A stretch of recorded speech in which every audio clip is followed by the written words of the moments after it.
क्या राहु और बृहस्पति की युति वाकई खराब है? गुरु चंडाल योग बनेगा तो लाइफ में हेल क्रिएट होगा। आप रातों रात करोड़पति बन जाएंगे, आप ये कर लीजिए, इसके बाद आपको कोई अमीर बनने से नहीं रोक सकता। Lot of things. लोग कहते हैं कि राजयोग तो सर बहुत लोग बता रहे हैं, लेकिन कुछ आज तक मिला क्यों नहीं है? तो उसका सबसे पहला फॉर्मूला, सबसे पहला जो कारण है उसका, वो ये है कि क्यों विजय माल्या, क्यों बिल क्लिंटन है, क्यों मोदी है, क्यों अंबानीज हैं। तो मैंने तो इनके चार्ट्स देखे हुए हैं। अब मेरे पास तो ऐसे लोग भी हैं जिनका अपने पास प्राइवेट जेट भी है, वो भी आते हैं। ये 9 to 5 वाली कुंडलियां नहीं होती हैं। ये रिसर्च मैंने पहले भी किया हुआ है कि जिनका राहु नीच का होता है, दीज आर बिग शॉट्स।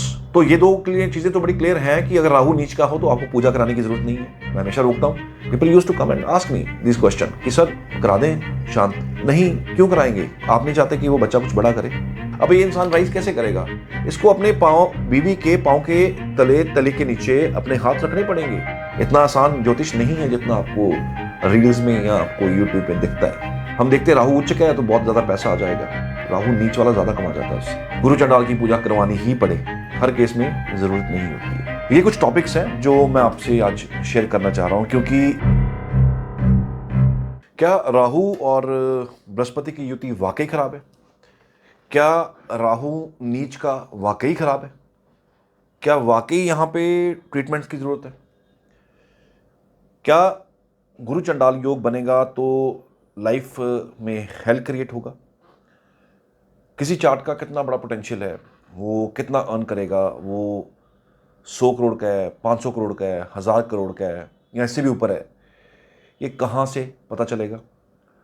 एक D1 चार्ट, उसको हम किसी से कंपेयर करें, डिफरेंशिएट नहीं कर पाएंगे, डिफरेंस नहीं पता लगेगा।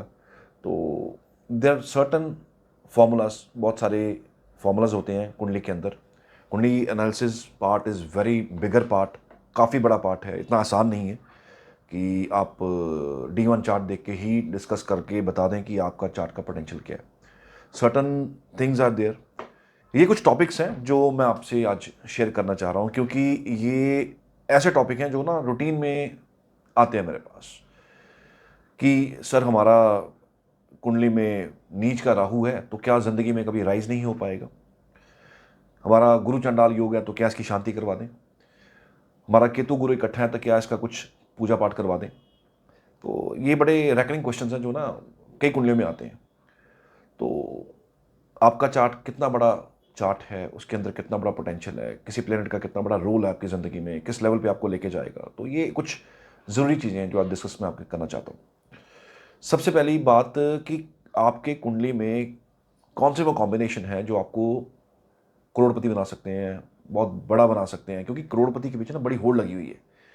मैं देखता रहता हूँ, कुछ वीडियोज़ होती हैं जिसमें आप रातों रात करोड़पति बन जाएंगे, आप ये कर लीजिए, इसके बाद आपको कोई अमीर बनने से नहीं रोक सकता। There are lot of things which are going on social media to attract views, मुझे व्यू आ जाएं, लोग मुझे देख लें और मेरा यूट्यूब चैनल चलता रहे। ये कुछ सब चल रहा है मार्केट के अंदर, but the thing is this, ये पूरी स्टोरी नहीं है।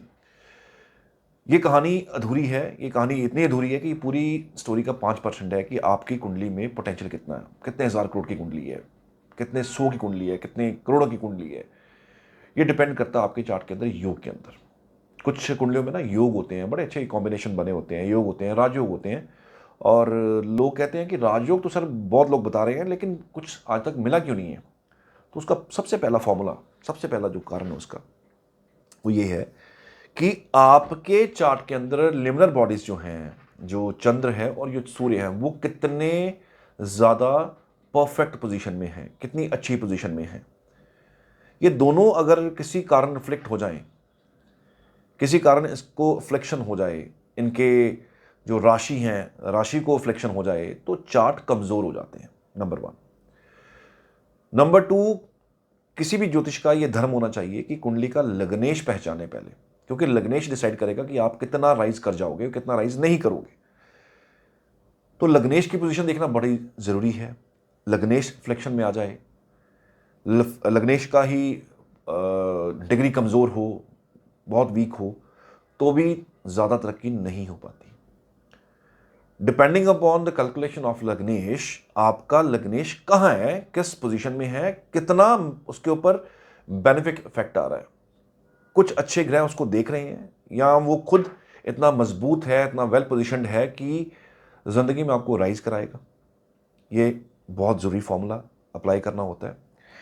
नंबर 3, आपके चार्ट के अंदर चंद्र कितना बलवान है, चंद्र की पोजीशन कैसी है, because all depends upon your mindset. जितना आपको राइज करना, आपका दिमाग आपको प्रेरित करेगा, आपका ब्रेन आपको प्रेरित करेगा, आप आगे बढ़ेंगे। तो अगर ये अफ्लिक्शन में है तो चार्ट का पोटेंशियल वीक है, कमजोर है। ये बड़े नॉर्मल से फॉर्मूलाज हैं जो एक हर एक ज्योतिष को देखने चाहिए। प्लस आपका दशा क्या आपको प्रॉमिस कर रही है, कौन सी महादशा आ रही है, उस दशा के लॉर्ड का आपकी कुंडली के अंदर पोजीशन क्या है, वो आपको देखना होगा, उसको चेक करना बड़ा जरूरी है। डिविजनल चार्ट्स के अंदर आपका कोई योगकारी प्लैनेट है, मान लीजिए कोई आपकी कुंडली में योगकारी प्लैनेट है, मान लीजिए सूर्य ही योगकारी प्लैनेट है आपकी कुंडली में, तो उसका डिविजनल चार्ट्स के अंदर पोजीशन क्या है। क्यों विजय माल्या, क्यों बिल क्लिंटन है, क्यों मोदी हैं, क्यों अमित शाह हैं, क्यों अंबानीज हैं, क्योंकि उनके डिविजनल चार्ट्स के अंदर, तो मैंने तो इनके चार्ट्स देखे हुए हैं, इनके डिविजनल चार्ट्स के अंदर योगकारी प्लैनेट बैठे हुए हैं। मान लीजिए किसी सूर्य बहुत योगकारी है तो वो फिर डिविजनल चार्ट के अंदर भी वही प्रॉमिस होना चाहिए। जितना वेल पोजीशनड होगा उतना राइज करवाएगा। किसी का बृहस्पति बहुत वेल पोजीशनड है in the divisional charts, D1 में भी वो अच्छा प्रॉमिस कर रहा है, लेकिन वो डिविजनल चार्ट में भी अच्छी पोजीशन लेके बैठा हुआ है, तो ऐसा इंसान स्पिरिचुअलिटी में बहुत आगे चला जाता है। सदगुरु प्रेमानंद जी महाराज जो दुनिया को गाइडेंस देते हैं, स्पिरिचुअल गाइडेंस देते हैं, कनेक्ट करते हैं, क्यों इतना राइज कर गए हैं। हर कोई ऐसा क्यों नहीं हो पाता, बिकॉज देयर आर रीजंस, ये कारण है कुछ। तो जब भी आप अपनी कुंडली दिखवाएं, ये चीजें चेक करवाएं कि आपका कुंडली का पोटेंशियल कितना है, किस लेवल पे आपकी कुंडली जा सकती है, कहां पर आपको लेके जा सकती है। Number next, failures are the part of success, failures are the reason of success. जब कोई इंसान, कोई बड़ा इंसान, उससे आप मिलिए, बैठिए, आप उनसे बात कीजिए। अब मेरे पास तो ऐसे लोग भी हैं जिनका अपने पास प्राइवेट जेट भी है, वो भी आते हैं, लेकिन उनकी जब आप स्टोरी सुनेंगे ना, जब उनकी आप गाथा सुनेंगे, उनकी लाइफ में क्या स्ट्रगल रहे हैं, ये 9 to 5 वाली कुंडलियां नहीं होती हैं। बहुत सारे फेलियर्स देखने के बाद इंसान इस लेवल पे पहुंचता है, बहुत सारे फेलियर्स के बाद इंसान सीखता है और इस लेवल पे पहुंचता है। उनकी लाइफ में बहुत स्ट्रगल होता है, वो इजी लाइफ नहीं होती उनकी लाइफ में कंफर्ट नहीं होता, कंफर्ट भूले होते हैं वो कुछ बड़ा अचीव करने के लिए। वक्री प्लेनेट, लोग चिंतित हो जाते हैं वक्री प्लेनेट को देख के कि मेरा ग्रह वक्री है, क्या करेगा। These are the special charts, ये स्पेशल चार्ट्स हैं। इन कुंडलियों के अंदर स्पेशल कॉम्बिनेशंस हैं, ये असाइंड है कुछ बड़ा करने के लिए। राहु का डिस्पोजिटर, डिपेंड्स कि आपको किस लेवल पे लेके जाएगा। प्लस डिविजनल चार्ट में आपके राहु का क्या पोजीशन है, ये लेके जाएगा। विजय माल्या का एक इंटरव्यू अभी एक चैनल ने पॉडकास्ट में उन्होंने ब्रॉडकास्ट किया, और खैर मैं उनका लाइव डिस्कस नहीं करूंगा यहाँ पे कि क्या लाइफ रही, कैसे रही है, वट एवर जो भी उन्होंने किया। Is multi millionaire, billionaire he is and he was, कर्जे हो गए एंड ऑल, जो भी हुआ। राहु नीच का है, डेबिलेशन में है, तो ये चीज तो बड़ी क्लियर है। हालांकि ये रिसर्च मैंने पहले भी किया हुआ है कि जिनका राहु नीच का होता है, दीज आर बिग शॉट्स। क्यों? स्पेशल साइंड, कुछ करने की आग। राहु नीच का हो जाता है स्कॉर्पियो साइन के अंदर, वाटरी साइन है, और राहु इन्वॉल्व हो जाता है आपको कुछ बड़ा कराने के लिए। ऑब्वियसली राहु अगर नीच का आ रहा है तो केतु भी नीच का आ रहा है। दो चीजें बड़ी क्लियर हैं कि आपका राहु नीच का हो तो भी आप कुछ बड़ा कर सकते हैं, डिपेंडिंग ऑन ऑल फॉर्मूलाज सब लगाएंगे जो भी डिस्कस किया मैंने। केतु अगर आपका 2 नंबर साइन के अंदर आ जाए तो ऐसा नहीं आपका पैसा नहीं होगा, पैसा होगा, वो भी ऐसा जैसा माल्या के पास था। तो ये दो चीजें तो बड़ी क्लियर हैं कि अगर राहु नीच का हो तो आपको पूजा कराने की जरूरत नहीं है। मैं हमेशा रोकता हूं, मत क्या कीजिए, बिना पूछे, बिना किसी गाइडेंस के शांत मत करवाइए। ये वो है कि जैसे आपने ना, एक बड़ी एनर्जी आपके घर में पैदा हुई, एक बड़ा इंसान आपके घर में पैदा हुआ जो कुछ बड़ा करेगा जिंदगी में आके, अब माँ बाप ने किसी ब्राह्मण को कुंडली दिखाई, उसने कह दिया राहु नीच का है, गुरु चांडाल योग है, तो आप इसकी शांति करा दीजिए। अब आपने क्या किया, बेसिकली आपने ना उस एनर्जी को डाउन कर दिया, उसके ऊपर आहुतियाँ डाल डाल के उसको शांत कर दिया। जो इंसान बहुत बड़ा कुछ कर सकता था उसको आपने शांत कर दिया। वो शांति बिना पूछे नहीं करवानी चाहिए, क्योंकि उसके ऊपर ना बहुत सारे फॉर्मुलाज होते हैं। मान लीजिए बृहस्पति देख रहा हो गुरु को नीच के, तो वो प्रॉमिस है कुछ बड़ा कराने के लिए। लेकिन यहां क्या होता है, देखिए ब्राह्मण या पंडित जी के पास आप जाएंगे ना, तो क्या होता है बेसिकली, देवों का और दैत्यों का ना आपस में शुरू से 36 का आंकड़ा रहा है। तो ब्राह्मण को या किसी पंडित जी को वो चुभे की चीज कि राहु आज की डेट में ठीक रही है इसका। आज समय कैसा चल रहा है, आज हर इंसान होड़ लगी हुई है आगे बढ़ने की, कुछ करने की, वैसा समय चल रहा है। और ऐसे समय में हमें राहु एनर्जी चाहिए होती है, राहु एनर्जी कुछ बड़ा करने के लिए चाहिए होती है। जब उसको शांत करवा देंगे आप, क्योंकि ब्राह्मण क्या कहेगा, इसका चंडाल योग है, इसको आप शांत कराइए। People use to come and ask me this question कि सर करा दें शांत। नहीं, क्यों कराएंगे? आप नहीं चाहते कि वो बच्चा कुछ बड़ा करे, क्योंकि आज की डेट में जो कलयुग चल रहा है, इस डेट में हमें राहु की एनर्जी के बिना आगे बढ़ना मुश्किल हो जाता है। स्पिरिचुअलिटी इज डिफरेंट, वो है, वो भी जरूरी है, बट कुछ बड़ा करने के लिए we need to be like that. कई लोग ना आगे पूछते हैं कि सर मैं पॉलिटिशियन बन सकता हूँ, मैं पॉलिटिक्स कर सकता हूँ, तो कई बार इतने अच्छे इफेक्ट्स होते हैं चार्ट के अंदर। तो मेरा सीधा क्वेश्चन होता है कि भैया आप कुछ डिप्लोमेसी खेल सकते हैं, because politics is all about diplomacy. तो अगर आप डिप्लोमेटिक हैं, आप ये अगर चीज़ों को घुमा सकते हैं, अगर आपके पास वो चीज़ है तो आप कर लीजिए। बट आप इतने प्रैक्टिकल हैं, इतने सच्चे हैं, आप झूठ बोल नहीं सकते, डिप्लोमेसी आप कर नहीं सकते, प्रैक्टिकली कैसे करेंगे आप पॉलिटिक्स? तो people use to laugh, yes sir बात तो ठीक है आपकी। तो पॉलिटिक्स के लिए वो दिमाग चाहिए, वो बंदे को बात वैसी करनी आनी चाहिए, बिकॉज हमारा जो पॉलिटिकल सिस्टम है वो कुछ डिफरेंट है, वो कुछ अलग है। तो वहाँ पे हर चीज़ चलती है। तो वैसा इंसान है, बृहस्पति लगन से देख रहे हैं सप्तम को, वो इंसान झूठ कैसे बोलेगा? बृहस्पति सेकंड हाउस में बैठे हुए हैं, बृहस्पति झूठ कैसे बोलेगा, मैनिपुलेट कैसे करेगा, स्पिरिचुअलिटी को कैसे छोड़ेगा? उसके अंदर वो काइंडनेस खत्म नहीं होगी, वो काइंडनेस रहेगी रहेगी। और काइंडनेस हो तो पॉलिटिक्स कैसे होगी? तो प्रैक्टिकल चीज़ें कुछ ऐसे काम करती हैं। तो राहु आपको ऐसे शांत नहीं करवाना चाहिए। जितना डिफरेंट प्लैनेट्स आपकी कुंडली में बैठेंगे, जितने डिफरेंट तरीके से बैठेंगे, जितना चार्ट दिखने में टफ लगेगा, ऑड लगेगा, प्रेडिक्शंस आर वेरी टफ कि कैसे ये चीज़ हो सकती है, वो चार्ट बिल्कुल डिफरेंट होते हैं। वक्री ग्रह, डिफरेंट ड्यूटीज़।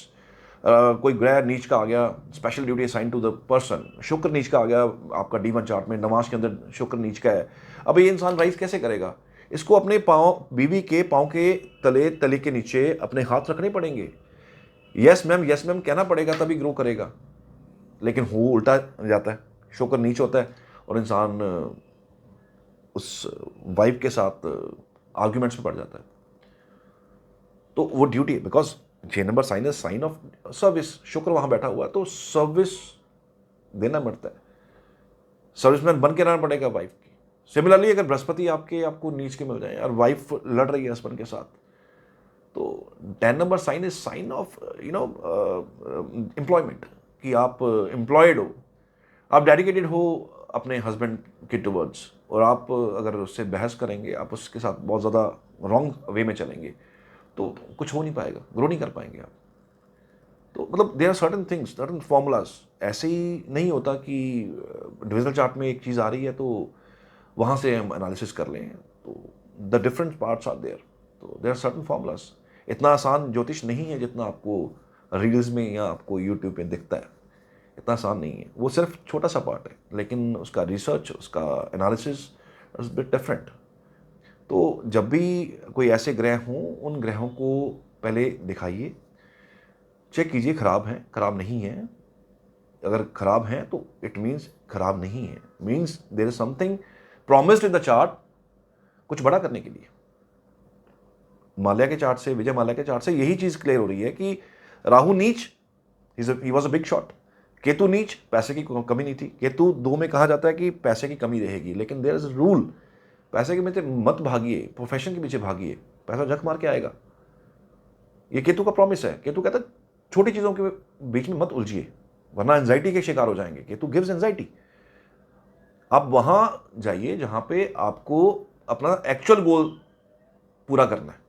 तो देयर आर सर्टन थिंग्स ये एक छोटा सा डिस्कशन था, क्योंकि लोग बहुत पूछ रहे हैं आज की डेट में आके कि सर राहु नीच है, राहु डेबिलेशन में है, शनि पाइसिस में जा चुके हुए हैं, क्या होगा, केतु 5 नंबर साइन के अंदर है, क्या होगा, राहु 11 नंबर में है, क्या होगा। तो लोग ये भी, क्योंकि कहीं मैक्सिमम चार्ट में देख रहा हूँ राहु एनर्जी उस तरह की नहीं है। हम देखते हैं राहु उच्च का है तो बहुत ज़्यादा पैसा आ जाएगा, राहु नीच वाला ज़्यादा कमा जाता है उससे। राहु नीच is a big shot, 1000 crore, millions billions में खेलने वाले लोग हैं। But certain formulas are, Rahu अगर वहाँ नीच का रहा है, डिविजनल चार्ट के अंदर भी राहु का पैसा प्रॉमिस होना चाहिए, तो आपका चार्ट एक बड़ा चार्ट बनता है, एक बड़ी कुंडली बनती है, एक बड़ा इंसान बनता है। और फेलियर से घबराने की ज़रूरत कभी नहीं होती है। Failures are the part of life. बिना फेलियर के इंसान आगे नहीं बढ़ सकता। KFC एग्जाम्पल आपके सामने है, किस एज में जाके इंसान ने राइज किया। तो दीज आर सर्टन रीजन। इनके चार्ट के अंदर कुछ स्पेशल कॉम्बिनेशंस हैं, इनके चार्ट के अंदर, डिविजनल चार्ट के अंदर प्रॉमिस है बड़ा करने का, बड़ा बनने का।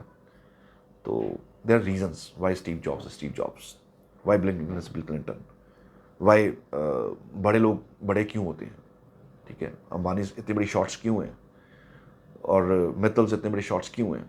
तो देर आर रीजन्स। अगर आप रिसर्च में जाएंगे कभी तो आप देखेंगे, कभी भी ऐसा नहीं होता D1 चार्ट के अंदर आपको एक प्लेनेट बहुत अच्छा दिख गया और आप प्रेडिक्शन दे दो कि हाँ ये करोड़ों में खेल जाएगा। नहीं, वो आपका डिविजनल चार्ट भी प्रॉमिस करना चाहिए, तब आप बिग शॉट बनते हैं, तब आप की कुंडलियाँ बहुत बड़ी बनती हैं। आप कभी किसी इंसान की बड़ी कुंडली उठा के देख लीजिए, कोई बहुत बड़ा इंसान हो, उसकी कुंडली बड़ी क्यों है, बिकॉज वो D1 के अंदर जो आशीर्वाद मिला उसको प्लैनेट्स का, वही प्रॉमिस आपको डिविजनल चार्ट में भी मिलेगा। सो ये कुछ एरियाज़ हैं जो आपको डरने की ज़रूरत नहीं है, आपको घबराने की ज़रूरत नहीं है कि बच्चा पैदा हुआ उसके ग्रह इस तरह के ख़राब हैं और उठाओ उसकी पूजा करा दो। आजकल का समा ऐसा है कि गुरु की, बृहस्पति की पूजा करानी पड़ सकती है, शुक्र की पूजा करानी पड़ सकती है, but I don't think so कि आपको हर केस में गुरु चंडाल की पूजा करवानी ही पड़े। हर केस में ज़रूरत नहीं होती है। This was analysis. Thank you so much.